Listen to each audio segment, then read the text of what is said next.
Ngayon mga kalitar, magandang umaga sa inyo lahat. So ito, bali gagawa ulit tayo mga kalitar ng saranggola dahil hindi naman talaga tayo makapagpalipad ngayon dahil sa kasalukuyan mga kalitar ay laging umuulan.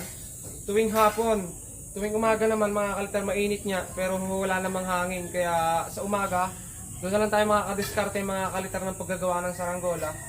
Para siguro madagdagan na rin yung matetesplay natin sa mga susunod na araw na magkakahangin mga kalitar. Pero sa ngayon, ito na lang muna yung tangi nating magagawa, ang paggagawa mga kalitar. So, nagawa tayo ngayon mga kalitar ng isang saranggola na ano mga kalitar nito? Ito saranggola ang gagawin natin ay may nakita lang ako na puwet na pwede nating i-try, subukan. So, hindi ko lang kung anong tawag doon sa puwet na yun, Malter, pero dito na rin sa Pilipinas yun, kaya try na lang natin.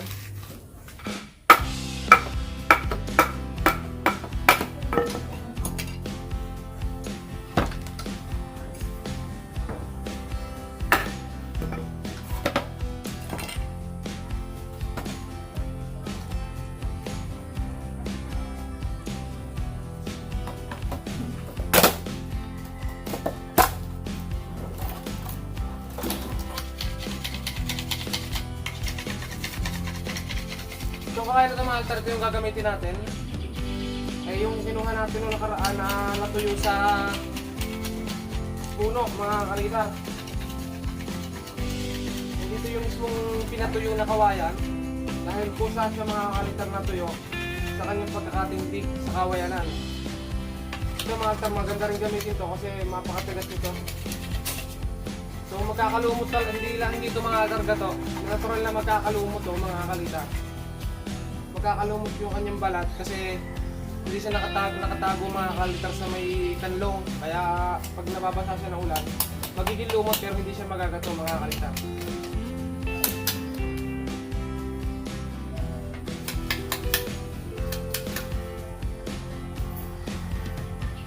Ito yung gagawin natin mga hindi masyadong masikang, yung makipot lang yung pakpak na ang pinakahubog ay yung pinakadulo lang mga kalitar na kawayan. Baka natin sukat.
Okay mga kalitar, bali natapos na natin itong isang pakpak mga kalitar, itong kaba pa lang.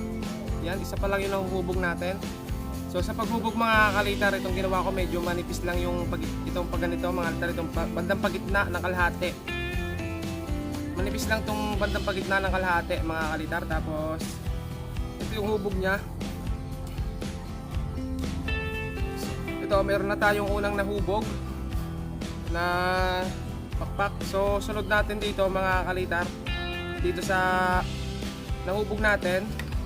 So ang susunod natin dito mga kalitar ay hindi muna tayo mag-uumpisa ulit dito kasi ito makapal pa mga kalitar yan, hindi pa siya nahubog. Pero itong kabaak hubog na. At ang susunod natin yung kabaak mga kalitar. Hindi natin tutuloy ito, hindi natin lalarguhin. Ang susunod natin yung katuwang. So bakit yung katuwang mga kalitar? Kasi yung katuwang mga kalitar para magiging kagaya nitong naunang hubog mga kalitar. Kasi pagtatapatin lagi natin yan, kada kayas mga kalitar, at sa tingin nyo ng mga kalitar na medyo pantay na, itatapat nyo para masukat nyo kung parehas sila ng kapal, nipis hanggang dulo mga kalitar. Kailangan parehas na parehas mga kalitar yung pagkakahubog nyan. At ito pa mga kalitar, bakit nga ba tinuturo ulit natin? Kasi dito mga kalitar sa ating YouTube channel maraming nadadagdag na subscriber at siguro hindi pa napapanood yung mga tutorial natin kung paano maghubog ng pakpak, kung paano tamang diskarte na paano magpantay yung hubog. So ganun lang mga kalitar, kailangan laging pagtapatin. So ito mga kalitar, ito buo pa, wala pa nakakayas dito, patpat pa siya talaga mga kalitar. Tapos ito laging pagtatapatin gaya sabi ko kanina para makuha nyo yung hubog nito. Kung anong hubog nito, dapat siya rin hubog ng kabila mga kalitar, para kapag binuo natin ay parehas na parehas yung pinakadulo niya o hubog ng pakpak para magpantay. So ayun, gaya nga ng ko, sabi ko sa inyo, ulit-ulit na ako mga kalitar. Kaya ulit-ulit yung ginagawa natin kasi maraming nadadagdag na subscriber. Gaya ngayon mga kalitar, tayo ay 80.8 na mga kalitar o 9 na subscribers. So ayun, malapit tayo sa road to 90k na tayo at sunod na mga road to 100k. So pangarap ko mga kalitar na mag road to 100k higit pa. So ayun mga kalitar, so hindi naman siguro masamang mangarap. So gusto ko mga kalitar na maranasan na magkameron din ng silver play button kasi 100k meron na tayong silver play button mga kalitar. At ayun ay kapag nagawa natin yun, pagpapasalamat ko sa inyo sa panonood, sa pag-subscribe ng ating mga ginagawang video. So ayun, tuloy na natin to mga kalitar, hubugin na natin.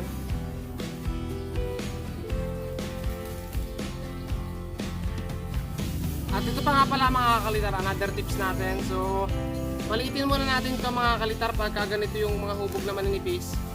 Ito, palitin muna natin to.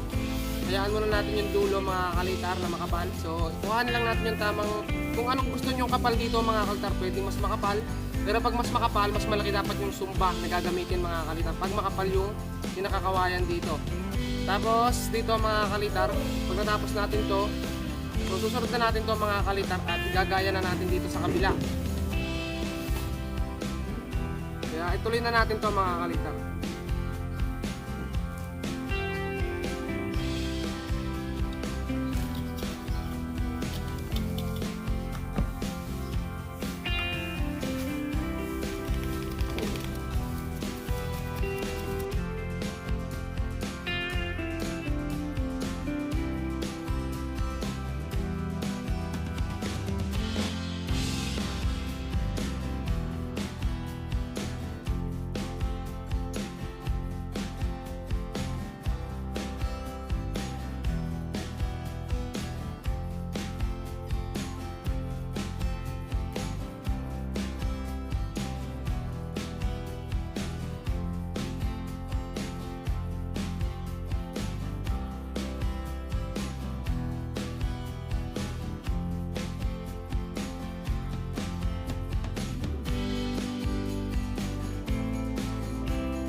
ito mga kalitar, natapos natin yung isang buo. Ito. So last na mga kalitar, ito na lang kabila. Tapos gagawa na tayo ng patindig.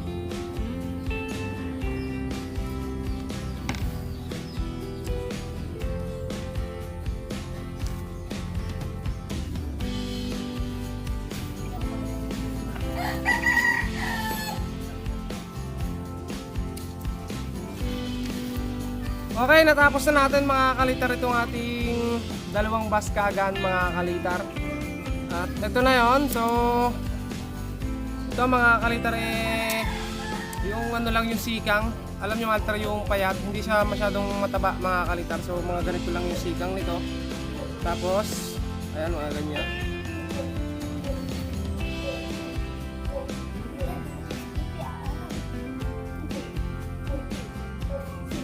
So, sunod naman ito mga kalitar, kakayos naman tayo ng patindig natin mga kalitar. Ayan, si JP nandun sa likod. Wala ka JP, nakita ka ba? Wala. Laban tayo maya. Laban tayo. Ay, hamon si JP mga kalitar ng isang laban ng gigamba. So, kayos naman tayo mga kalitar ng patindig. Patindig naman yung sunod natin mga kalitar.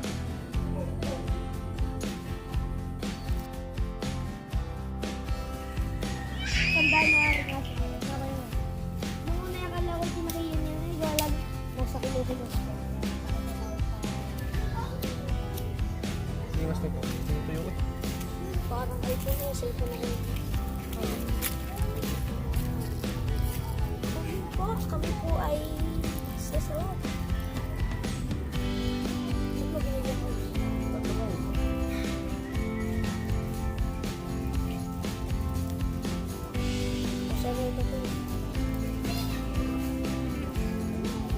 Hindi, palipad yung ikot man. Tamtam ng pulo. Ako na, baka mawala pa. Ay, palipad din mo.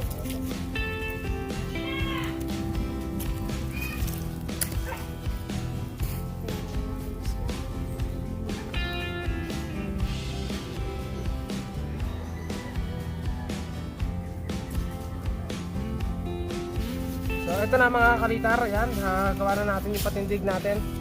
Bubuin na naman natin mga kalitar. Bago nga pala natin mga kalitar buuin, tatangapan nga pala natin itong bawat dulo ng pakpak mga kalitar. Para sa pagtatalian natin, hindi siya dumaples.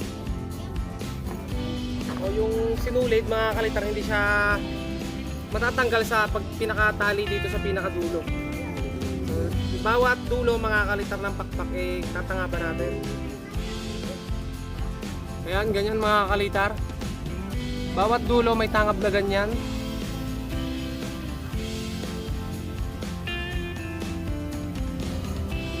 Matapos natin mga kalitar tangaban, kakabitan natin sa pinakapatindig na ginawa natin.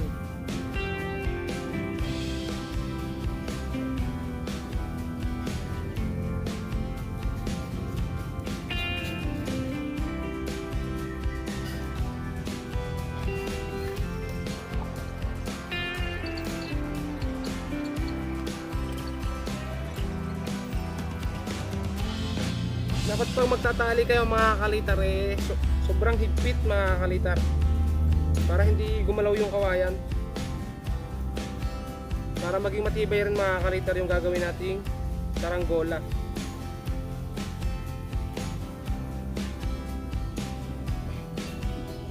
Tapos mga kalitar, kakabit naman natin itong pang babang pakpak.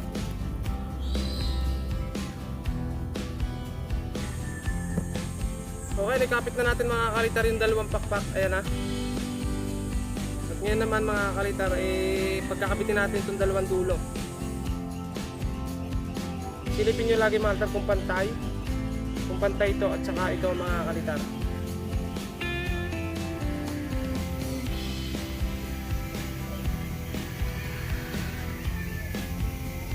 Ayan. Tapos, talian natin ito mga kalitar, pagdikitin na natin.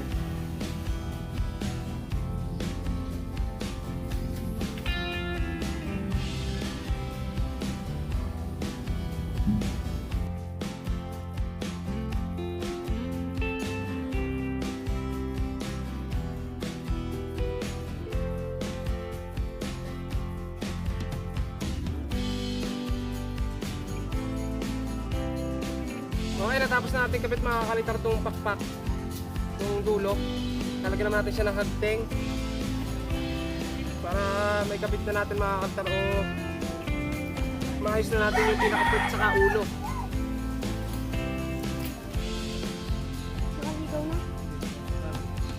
Hindi, dati nakaligaw yun.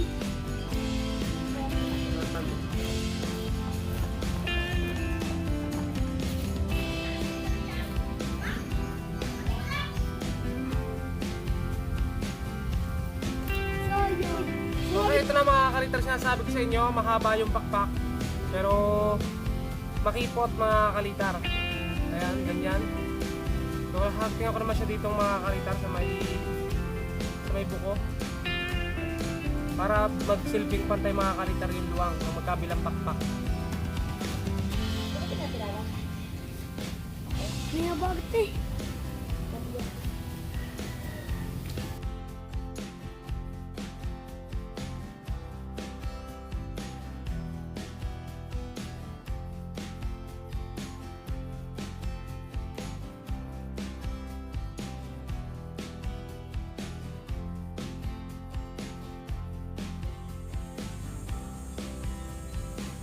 Anong pagbubusurugo lang kay Bangs? Nung nakita niyo kay Moy? Na may matanda? Matanda sa ulo yun. Sina? Papagawa ng mga kahit festival. Yung mga kahit